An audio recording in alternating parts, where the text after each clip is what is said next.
तमिलनाडु दौरे पर पीएम मोदी रामेश्वरम में पंबन ब्रिज का किया उद्घाटन। रेल मंत्री अश्विनी वैष्णव रहे मौजूद। एशिया का पहला vertical lift Spain railway bridge है पंबन ब्रिज। 2.08 किलोमीटर लंबा ब्रिज रामेश्वरम को मंडपम से जोड़ेगा।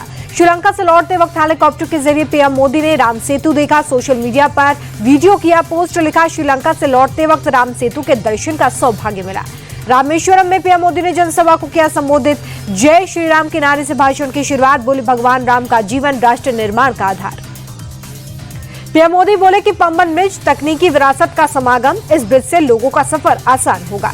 रामेश्वरम में पीएम मोदी बोले कि आज भारत में तेजी गति से विकास हो रहा है। 10 साल में देश की अर्थव्यवस्था दोगुनी हुई है। पीएम मोदी बोले कि तमिलनाडु का विकास हमारी प्राथमिकता। तमिलनाडु के विकास के लिए सरकार ने 3 गुना ज्यादा पैसा खर्च किया। पीएम मोदी ने नाम लिए बिना सीएम एमके स्टालिन पर साधा निशाना। बोले कुछ लोग बिना कारण के रोते रहते हैं। एनडीए सरकार में तमिलनाडु का बजट बढ़ा। इसके पहले श्रीलंका के अनुराधापुरा में जया श्री महाबोधि मंदिर पहुंचे पीएम मोदी। श्रीलंकाई राष्ट्रपति दिसानायके से भी मुलाकात की। श्रीलंका के अनुराधापुरा में पीएम मोदी ने रेलवे प्रोजेक्ट का भी उद्घाटन किया है। रेलवे स्टेशन से ट्रेन को हरी झंडी दिखाकर रवाना किया। रामनवमी पर अयोध्या में रामलला का सूर्य तिलक हुआ। अभिजीत मुहूर्त में ललाट पर 4 मिनट तक पड़ी सूर्य की किरणें। रामलला की विशेष पूजा अर्चना और आरती हुई। विशेष आरती में बड़ी संख्या में श्रद्धालु शामिल। अयोध्या के हनुमानगढ़ी मंदिर में उमड़ा भक्तों का सैलाब। रामनवमी के अवसर पर श्रद्धालुओं ने दर्शन किए। रामनवमी पर रामलला के दर्शन के लिए अयोध्या में भक्तों की भारी भीड़। दर्शन के लिए लंबी कतार। श्रद्धालुओं ने जय श्री राम का उद्घोष किया। रामनवमी के अवसर पर बड़ी संख्या में अयोध्या पहुंच रहे श्रद्धालु। हजारों भक्तों ने सरयू नदी में आस्था की डुबकी लगाई। अयोध्या से सपा सांसद अवधेश प्रसाद राम मंदिर पहुंचे। रामलला के दर्शन कर आशीर्वाद दिया।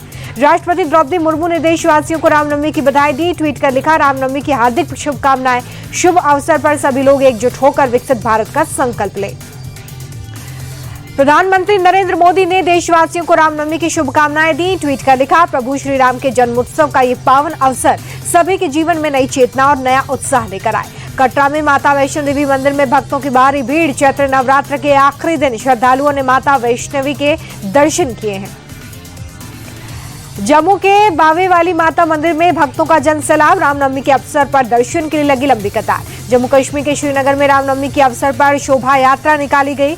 बड़ी संख्या में राम भक्त हुए शामिल। रामनवमी के अवसर पर नागपुर के श्री पोदेश्वर राम मंदिर में मंगल आरती हुई। बड़ी संख्या में श्रद्धालु शामिल हुए। पटना के महावीर मंदिर में श्रद्धालुओं का तांता। रामनवमी के अवसर पर भक्तों ने दर्शन किए। रांची के तपोवन मंदिर में उमड़ी भक्तों की भीड़। चैत्र नवरात्रि के आखिरी दिन भक्तों ने मंदिर में किए दर्शन। झारखंड के गिरिडीह में सुरक्षा बढ़ा दी गई है। रामनवमी के मद्देनजर सुरक्षा सख्त। कई इलाकों में भारी संख्या में पुलिस बल की तैनाती। दिल्ली के झंडेवालान मंदिर में श्रद्धालुओं की कतार लगी। नवमी के अवसर पर भक्तों ने दर्शन कर आशीर्वाद दिया।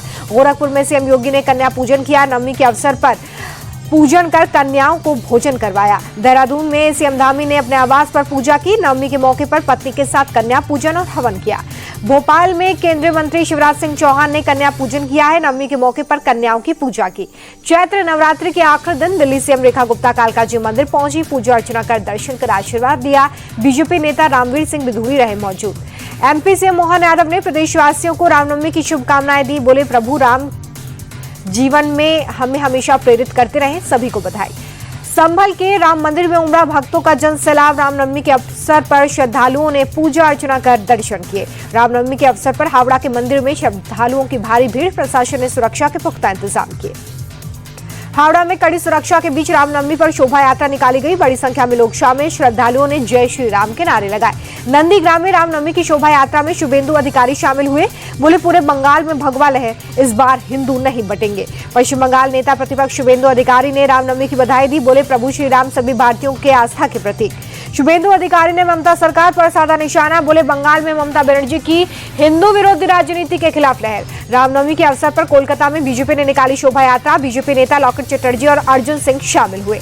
पश्चिम बंगाल से ममता बनर्जी ने रामनवमी की शुभकामनाएं दी। लोगों से शांति समृद्धि के मूल्यों को बनाए रखने की अपील। रामनवमी के मौके पर सिलीगुड़ी में शोभा यात्रा निकाली गई। यात्रा में बड़ी संख्या में शामिल हुए भक्त। त्रिपुरा के अगरतला में साईं बाबा मंदिर में रामनवमी उत्सव। सीएम माणिक साहा शामिल हुए। कानपुर में रामनवमी की शोभा यात्रा में लाउडस्पीकर को लेकर बवाल। तेज आवाज को लेकर पुलिस ने आपत्ति जताई। स्थानीय लोगों ने प्रशासन के खिलाफ की नारेबाजी। स्थानीय लोग सड़क पर ही धरने पर बैठे। डीसीपी की समझाने के बाद सड़क से हटे लोग। फिलहाल स्थिति नियंत्रण में। गोरखपुर में सीएम योगी ने जनता दरबार लगाया, लोगों की समस्याएं सुनी। गोरखपुर दौरे पर सीएम योगी नशा मुक्ति अभियान के तहत विशेष वाहनों को हरी झंडी दिखाई। अनंत अंबानी की जामनगर से द्वारकाधीश मंदिर तक पदयात्रा पूरी हुई। आज सुबह द्वारका पहुंचे। द्वारकाधीश मंदिर में अनंत अंबानी ने पूजा अर्चना कर दर्शन कर आशीर्वाद लिया। मां नीता और पत्नी राधिका मर्चेंट भी मौजूद रही।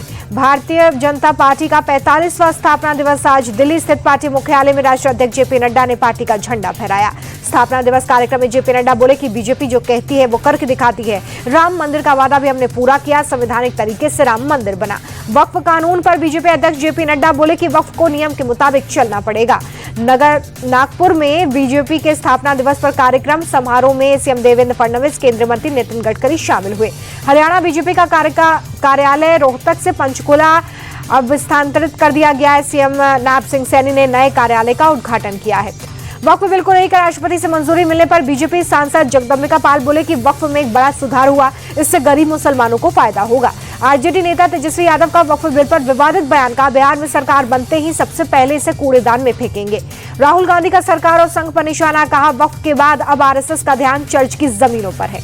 पटना में अपराधियों ने हथियार के बल पर घर में घुसकर की लूटपाट, 1.25 करोड़ रुपए के सोने के जेवरात और लाखों रुपए नगद लेकर फरार। पूरे परिवार को बंधक बनाकर वारदात को अंजाम दिया गया। 5 की तादाद में आए अपराधियों ने लूटपाट की। पुलिस पूरे मामले की जांच में जुटी। विशाखापट्टनम पुलिस की बड़ी कार्रवाई, 125 किलोग्राम गांजा जब्त किया। पुलिस ने 3 आरोपियों को अरेस्ट किया है, मामले में कर रही है पूछताछ। पुंछ में 11,000 फीट पर मुगल रोड ट्रक से हटाई गई है बर्फ। बीआरओ ने चलाया अभियान। 24 कैरेट सोना एक हफ्ते में 540 रुपए सस्ता हुआ है। दिल्ली में 24 कैरेट सोना 90,810 रुपए प्रति 10 ग्राम पहुंच गया है।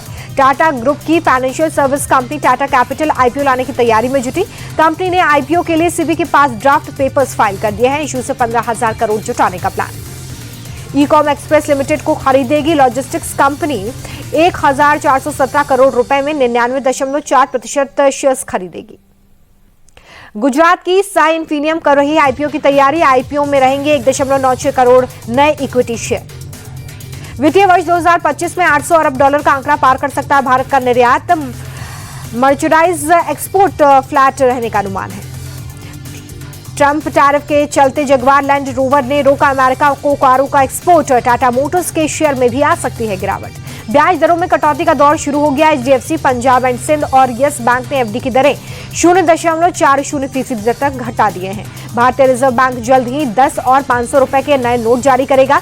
नए गवर्नर संजय मल्होत्रा के होंगे हस्ताक्षर। आईपीएल में आज हैदराबाद और गुजरात की टक्कर, शाम 7:30 बजे खेला जाएगा मैच।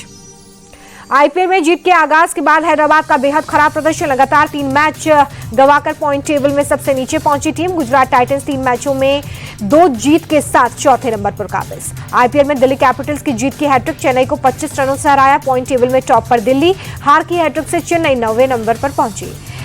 दिल्ली ने पहले बैटिंग करते हुए 184 रनों का टारगेट दिया। चेन्नई की टीम 20 ओवर में 158 रन ही बना पाई। दिल्ली की तरफ से केएल राहुल ने लगाई आईपीएल की 38वीं 50।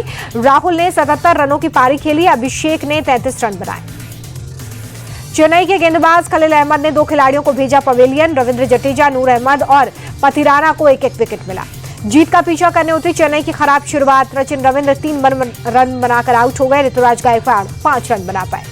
सीएसके के विजय शंकर की टीम को जिताने की कोशिश हुई बेकार। विजय शंकर ने नाबाद 69 रनों की पारी खेली। एमएस धोनी ने नाबाद 30 रन बनाए। दिल्ली की तरफ से विपराज निगम ने 2 विकेट झटके।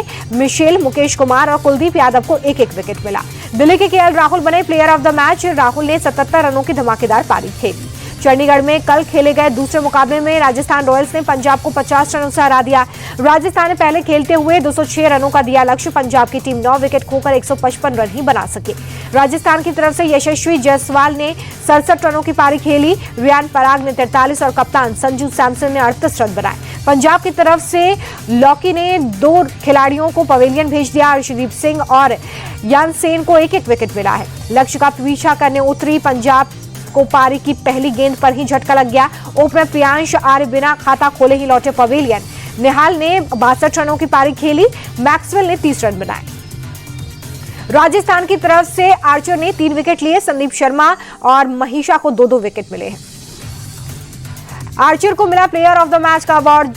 रोफा ने 4 ओवर में 25 रन देकर 3 खिलाड़ियों को पवेलियन भेजा था। मुंबई इंडियंस के लिए बुरी खबर, चोट की वजह से आईपीएल के कुछ मैचों से दूर रहेंगे रोहित शर्मा, हेड कोच ने दी जानकारी। आईपीएल का ऑरेंज कैप लखनऊ के निकोलस पूरन के पास। पूरन ने अब तक सबसे ज्यादा 201 रन बनाए हैं। स्लो ओवर रेट के चलते लखनऊ के कप्तान ऋषभ पंत पर 12 लाख रुपए का जुर्माना लगा है। दिग्विजय राठी को बीसीसीआई ने आईपीएल आचार संहिता का दोषी पाया। आधी मैच फीस और 1 डीमेरिट अंक का लगाया जुर्माना।